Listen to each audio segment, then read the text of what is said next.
De Ferrandiz a Dennis Lee Rader, ese asesino en serie conocido por las siglas BTK, uno de los criminales más brutales de la crónica negra estadounidense. BTK, en castellano, atar, torturar y matar.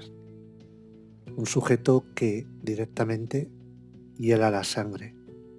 Pasó como un padre de familia ejemplar, casi sumiso, mientras torturaba y asesinaba de forma atroz a varias personas en las poblaciones cercanas a su guarida. Me cuesta controlarme. Cuando este monstruo entre en mi cerebro, no sé. Quizás ustedes puedan pararle. Yo no puedo. Él ya ha escogido a su próxima víctima. Dennis Lee Rader, más conocido como el asesino en serie BTK, escribió estas palabras a la cadena local Channel 10 para adquirir notoriedad tras los crímenes perpetrados. Sin embargo, el único modo de planificarlos y ejecutarlos era llevando una doble vida.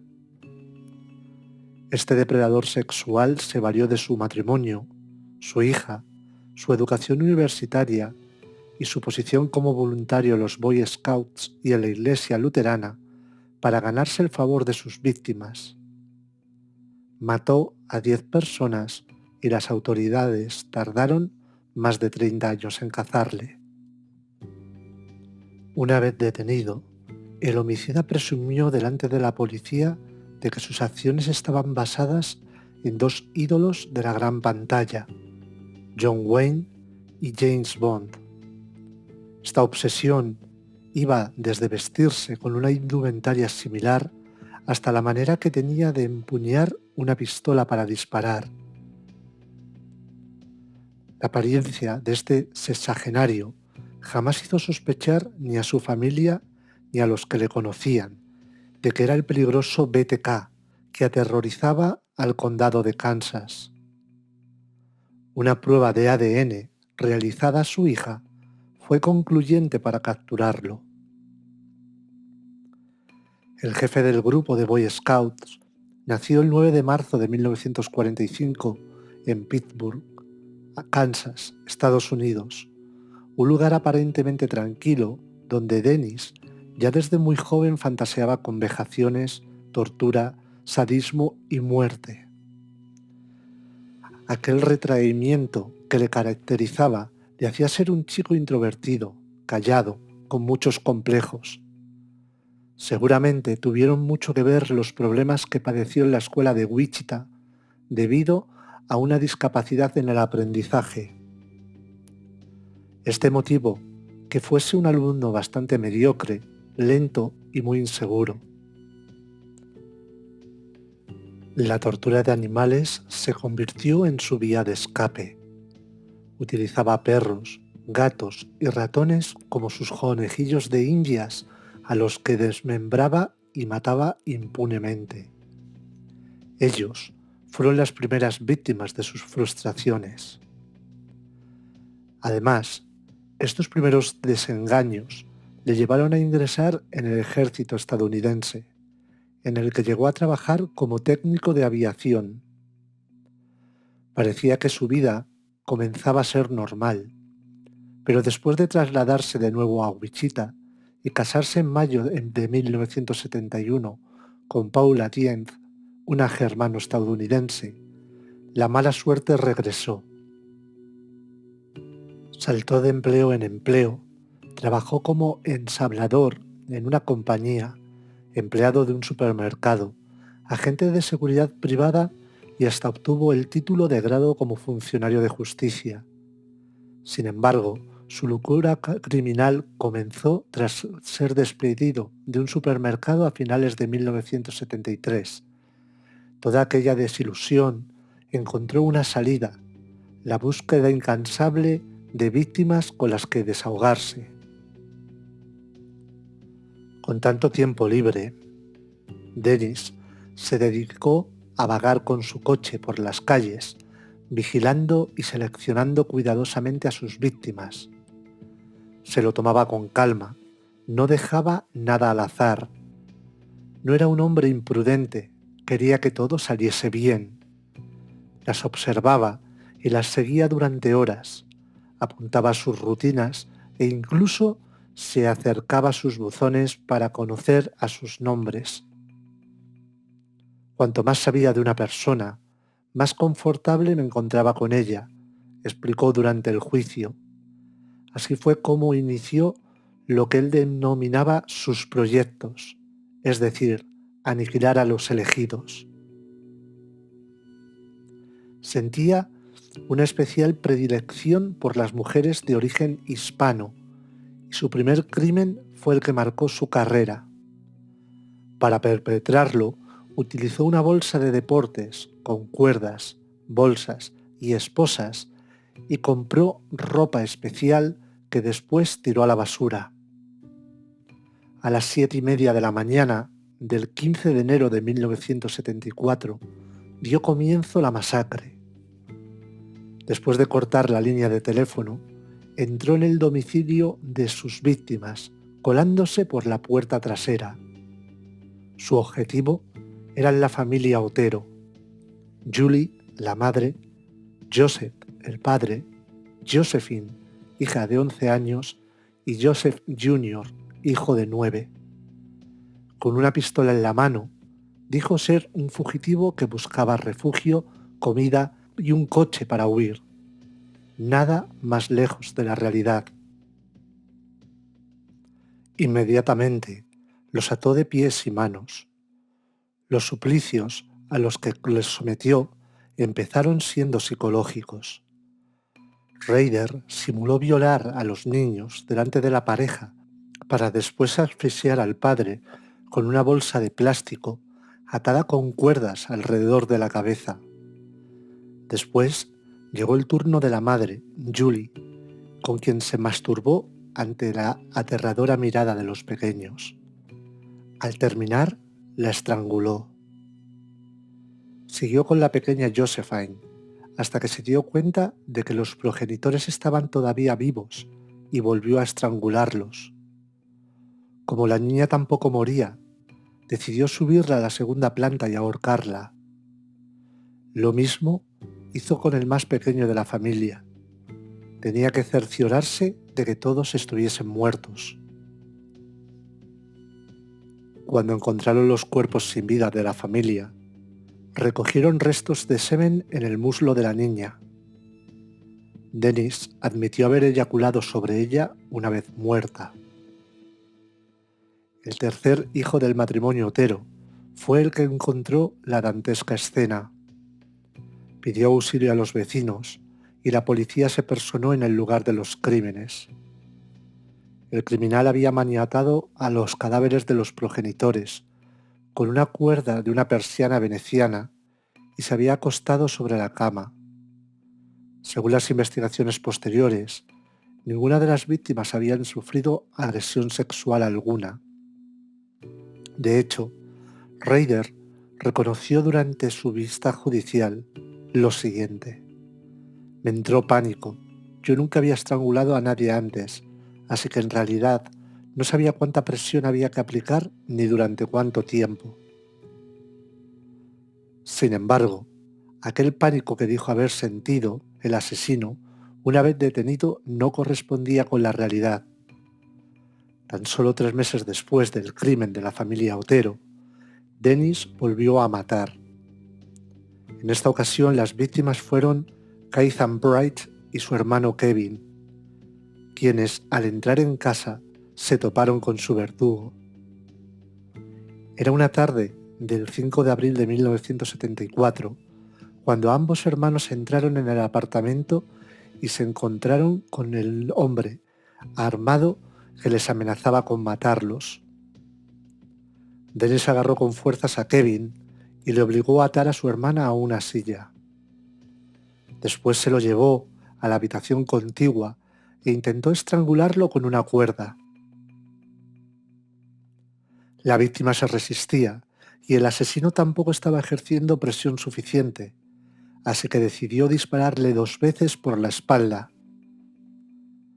Aún así, Kevin logró escapar de la casa para pedir ayuda, y cuando llegaron las autoridades, se encontraron a Catherine con 3 cuchilladas en el abdomen. No sobrevivió. Durante las investigaciones policiales, se interrogó a más de 1000 personas que o tenían datos esclarecedores sobre los crímenes o podían ser sospechosos, pero ninguna de las informaciones aportaba nada concluyente. Hasta 3 hombres confesaron ser el asesino de la familia Otero, y cuando este hecho se publicó en los medios de comunicación, Dennis Lee Rader dio señales de vida. No soportaba que le quitasen el mérito de sus actos, así que llamó al teléfono que en el periódico The Wichita Eagle había facilitado a la ciudadanía para aportar nuevos datos. También dijo que daría más información sobre el caso Otero si lograban encontrar una carta que él mismo había escondido en un libro de ingeniería en la biblioteca pública de Wichita. Localizaron el libro y en la carta tenía escrito con mayúsculas: el caso Otero. En la misiva, Dennis explicaba que él era el único autor de los crímenes y que descartasen a los otros 3 sospechosos. Su apodo, BTK, siglas en inglés de Bind, Torture and Kill, surgió de sus propias palabras. Puesto que los criminales sexuales no cambian su modus operandi, ni pueden hacerlo porque así es su naturaleza, yo no cambiaré el mío. Las palabras claves de los míos serán átalos, tortúralos, mátalos, BTK. Ustedes lo verán de nuevo. Estará en las siguientes víctimas. Aquella carta sirvió a la policía para seguir investigando, pero con el paso del tiempo nadie encontraba una buena pista. Tuvo que ser un nuevo asesinato el que hiciera que el fuego se reavivase. La víctima fue una madre de 26 años y sus 3 hijos pequeños, que en marzo de 1977 fueron asaltados en su propia casa por Rader. De nuevo, maniató a la madre y la asesinó estrangulándola con una cuerda.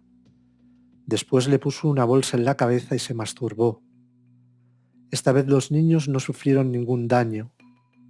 La policía dudó de si el autor de este crimen era el mismo que el de los anteriores, y así se lo hizo saber a la prensa. Cuando Dennis se enteró, escribió una carta al mismo periódico explicando por qué no había matado a los pequeños. Tuvieron suerte, una llamada telefónica los salvó. Iba a atarlos y a ponerlos bolsas de plástico en la cabeza, como hice con Joseph y Shirley, y después iba a colgar a la niña. Oh, Dios mío, qué bonito alivio sexual habría sido, escribió. Desde aquel día y hasta enero de 1991, BTK mató a otras 4 mujeres a las que les hizo exactamente lo mismo. Y con cada crimen enviaba un aviso en forma de carta e incluso realizaba una llamada telefónica desde una cabina. A pesar de las pistas que iba ofreciendo Rader, nadie daba con su paradero. ¿A cuántos tengo que matar antes de ver mi nombre en el periódico o algo de atención a nivel nacional? Amenazaba el asesino en uno de sus mensajes. Necesitaba atención mediática, que se hablase de él sin parar, y al no tenerla, le entraba el gusanillo, como él decía, y mataba de nuevo. Pasaron los años y los crímenes dejaron de sucederse. Ya no había ninguna noticia sobre el famoso asesino BTK, así que este decidió reaparecer en marzo de 2004, escribiendo una nueva misiva al periódico The Wichita Eagle. En el remite figuraba el nombre de Bill Thomas Killman, y dentro del sobre había una carta escrita de su puño y letra, además de fotocopias del carnet de conducir de una mujer y 3 fotografías del cadáver de esta. El carné y las fotografías eran de su última víctima, Vicky Wegarl, asesinada 18 meses antes, y en la carta Dennis reivindicaba la autoría del crimen. La policía volvió a ponerse en marcha, rascando la grabación telefónica para analizar de nuevo su voz. Se pidió la ayuda de un experto en perfiles criminales y se empezó a difundir en todos los medios nacionales la historia de este asesino. BTK por fin había cumplido su sueño, hacerse famoso. Gracias a las pistas que Raider fue enviado, pudieron saber que el archivo de Word que se incluía en un CD pertenecía a un tal Dennis. Además, establecieron una relación entre el asesino y la iglesia luterana.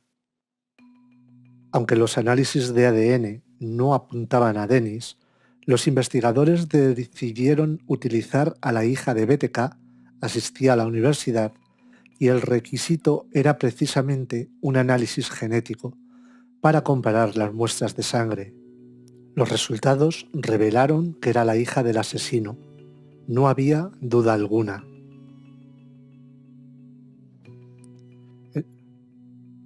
El 25 de febrero de 2005, Dennis Lee Raider fue arrestado e interrogado durante más de 30 horas. Él se sentía eufórico, quería contarles todo lo sucedido. Durante el juicio, su testimonio perturbó a los presentes debido a lo minucioso y macabro de los detalles que aportó de cada asesinato. Se mostró orgulloso al autoproclamarse como el asesino BTK y se declaró culpable de 10 de los crímenes. El 18 de agosto del mismo año, el tribunal lo sentenció a 10 cadenas perpetuas consecutivas, que sumadas hacen un total de 175 años de prisión. Nadie de su familia quiere visitarle. Al fin y al cabo, él siente que no soy más que un buen hombre que ha hecho cosas malas. Una de sus hijas, Kerry, confesó en una entrevista al The Wichita Eagle sentirse fatal por los 30 años de mierda que mi padre le dio a este pueblo y las cosas terribles que les hizo a las víctimas. Las mujeres andaban con miedo, mi propia madre andaba con miedo, pero yo le he perdonado. Yo no lo he hecho por él, sino lo he hecho por mí, aseguraba la joven. Mientras tanto, Raider continúa con su vida en la cárcel, donde incluso ha elaborado su propia autobiografía gracias a la doctora Catherine Ransland. La psicóloga ha descubierto cuál es ese factor X que le llevaba a matar. Parece ser que la clave está en la mezcla de un impulso sexual desviado, afán de notoriedad y personalidad dividida. Hace unos meses, el diario ABC hacía una entrevista a la hija de Dennis Raider. Titulaba Mi padre asesino en serie, cómo superar el shock de ser la hija de un psicópata sádico. Para ella, era un padre cariñoso y dedicado. Para decenas de mujeres, un torturador homicida. Dennis Raider es uno de los asesinos en serie más macabros de Estados Unidos. Ahora su hija, tras pasar por años de depresión y angustia, ayuda a resolver los crímenes de su padre que todavía están pendientes y afronta la pregunta que más odia: ¿cómo no te diste cuenta? Llamaron a la puerta. Kerry Rawson, en pijama, abrió y un agente de FBI le mostró la placa. Lo hizo pasar a la cocina, donde tenía una tarta en el horno. Era el 25 de febrero de 2005. ¿Su padre es Dennis Raider?, interpeló el agente. Sí. ¿Le ha pasado algo a papá?, preguntó angustiada. La respuesta la dejó sin el aire. Ha sido detenido como sospechoso de 10 asesinatos. Rawson, que entonces tenía 26 años, solo acertó a balbucear: no puede ser. Había visto por última vez a su padre en Navidad. Recordó cómo le envolvió el olor de su colonia cuando le abrazó para despedirse. Dennis Raider era un miembro respetado en su comunidad, presidente de la iglesia luterana de Wichita, Kansas, líder de los Boy Scout. Su padre es el asesino BTK, le informó el agente, sigla que corresponden a las palabras bind, torture, kill, atar, torturar, matar. En el alias con el que ha pasado a la historia de Estados Unidos, uno de los asesinos en serie que más tiempo permaneció activo, 31 años. El sobrenombre, por cierto, se lo puso él mismo. Durante semanas Rawson permaneció en estado de shock. Le diagnosticaron trastorno por estrés postraumático, ansiedad y depresión. Hoy, con 45 años, sigue aún en terapia. En su Instagram muestra las páginas de la Biblia, subrayada y anotada, las camisetas serigrafiadas con mensaje de autoayuda. Pero en los últimos meses, una parte crucial del tratamiento consiste en desenmascarar los crímenes que su progenitor no ha podido todavía la policía resolver. Siempre he querido ayudar, dice. Gracias a la colaboración de Rawson, se han abierto 2 casos. El de Cynthia Kinney, de 16 años, estudiante de instituto de un pueblo de Oklahoma, y el de Shanna Garber, de 22, en Missouri. Retenidas contra su voluntad, abusadas sexualmente y estranguladas sin compasión. La firma de BTK. Y no se descarta que haya más. El modus operandi de este asesino siempre fue similar. Mujeres del vecindario o pueblo cercanos, chicas de campus, madres jóvenes, vigilaban a sus víctimas, a las que llamaba proyectos, tomaba notas en su diario y atacaba fríamente, como si estuviese ejercitando una actividad profesional. Entraba en su domicilio cuando ellas no estaban, cortaba el cable del teléfono y esperaba que volviesen. Le gustaba regodearse, se permitía incluso el lujo de facilitar pistas a la policía, enviaba misivas a la prensa para revelar detalles de su propia vida, que su padre había sido marine o que vivía junto a las vías del tren. Según su informe psiquiátrico, es un narcisista que reclama atención y que se cree invencible. La soberbia fue su perdición. Envió una carta a la policía con un disquete. Los agentes comprobaron los metadatos del documento de Word y descubrieron que el autor de la carta se llamaba Dennis y que el disquete pertenecía a una iglesia luterana local. Obtuvieron muestras de ADN que coincidían con las encontradas en las víctimas o cerca de ellas. Rader fue sentenciado a 10 cadenas perpetuas, una por cada asesinato. En la actualidad, cumple condena en el condado de Kansas. La pregunta que más le hacen a Rawson es también la que más odia. ¿Cómo no se dio cuenta de que vivía con un monstruo? Si mi madre y yo nos hubiésemos sabido, habríamos ido corriendo a avisar a la policía. Mi madre no le habría hecho la cena durante 34 años a un tipo que había asesinado 10 personas. Pero casi siempre se comportó como un buen padre y marido. Los psicópatas suelen disimular muy bien, explica. Y Rader es un psicópata de manual. ¿Qué hay dentro de su mente? La psiquiatra Catherine Ramsland, que se carteó con él, afirma que Rader había desarrollado fantasías relacionadas con la dominación y el BDSM desde su adolescencia. Entonces, las materializaba siguiendo a chicas por la calle o matando al perro de una vecina. En 1966 se alistó en la Fuerza Aérea y fue destinado a Japón. Frecuentaba los burdeles, donde intentaba atar a las prostitutas. Como no solían dejarse, al final optaba por encerrarse en un motel y ponerse una bolsa de plástico en la cabeza mientras se masturbaba. En 1970 volvió a Estados Unidos y pasó a la reserva. Un año después se casó con Paula Tiet, una chica de 23 años a la que conocía de la iglesia. Tuvieron 2 hijos, la fachada perfecta para su doble vida. Rader encontró trabajo como instalador de alarmas. Le servía para aprender cómo entrar y salir de los hogares de las víctimas. Me he sentido fatal por los 30 años de mierda que mi padre le dio a este pueblo y las cosas terribles que le hizo a las víctimas. Las mujeres andaban con miedo, relata su hija, que trabajó como maestra en los últimos años y se mantiene con los ingresos de un libro sobre la experiencia y dando conferencias. Hay quien la acusa de lucrarse de los crímenes de su padre. Yo no elegí esta vida. Mi padre comenzó a matar antes incluso de que yo naciese, se defiende.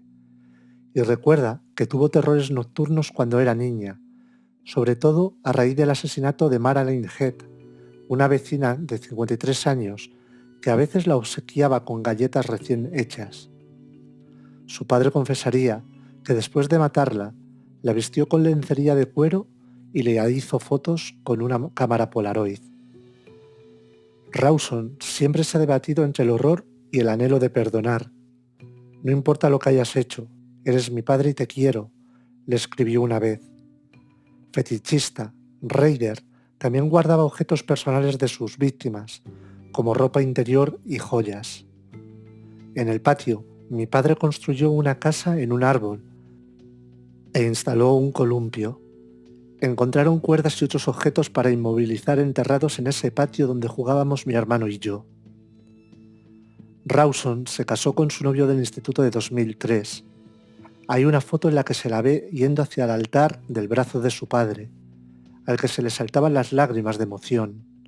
Pero entonces comenzó a atar cabos.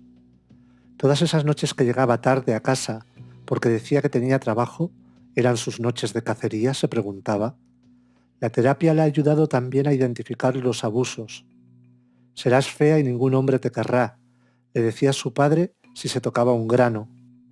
Durante una excursión, su madre se torció un tobillo y él comenzó a gritarle fuera de sí: «Nos has arruinado el día». Y en un fin de semana, que su hermano había vuelto a la universidad, Raider discutió con él mientras cenaban y en un momento dado se abalanzó sobre él y lo asfixió hasta que su rostro se puso blanco. Hasta aquí, queridos oyentes, el programa de hoy. La semana que viene volveremos a la misma hora, el lunes negros, ya sabéis, en Multicanal Radio. Os deseo un excepcional comienzo de semana y a todos los que estéis interesados, suscribiros a nuestro canal de podcast y seguirnos también en el Rincón del Disidente. Muy buenas tardes.